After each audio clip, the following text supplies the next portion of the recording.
Good morning mga ka-followers, mga kapatid breeder. So ngayong araw meron akong i-share sa inyo. Magbibigay tayo ng B12, vitamin B12. So bali, dalawang klase to na tablet na B12. Yung isa, yung tablet, and then yung isa naman is yung caplet. Yung tablet kasi mga ka-followers, mga ka-backyard, yung mahaba. Itong ginagamit ko ngayon is tablet, yung bilog. So bakit ba tayo kailangan magbigay nito mga ka-followers, mga ka-backyard? So ito kasi yung mga makikita natin, meron tayong mga namumutla na mga manok. So kulang sila sa red blood cells. So nagbibigay ako dito ng B12. So yan mga ka-followers, bigyan na natin.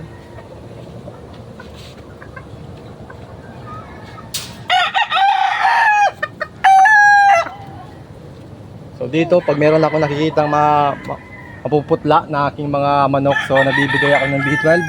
So mas magandang mabigay tayo nito mga ka-followers after meal. So pagkatapos ng pakain nila, so saka tayo magbibigay ng B12.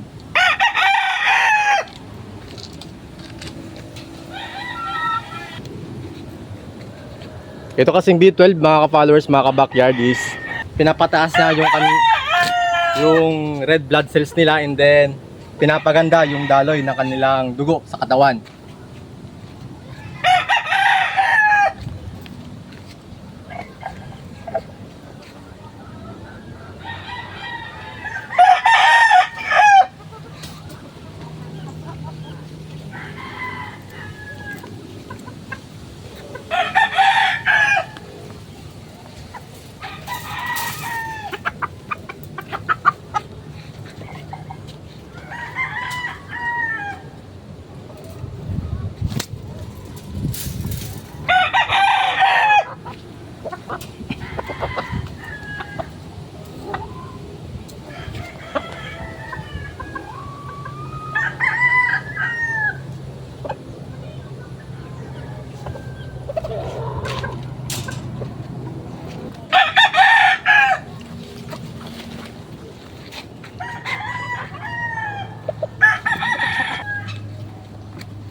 So matapang kasi molting siya.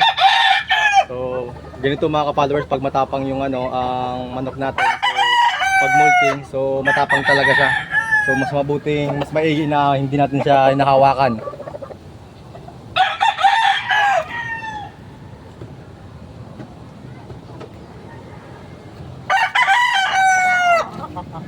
Tama din. So yun, tapos na tayo magbigay mga ka-followers ng ating B12 sa ating mga alaga. So ayan, nabigyan na natin sila ng B12.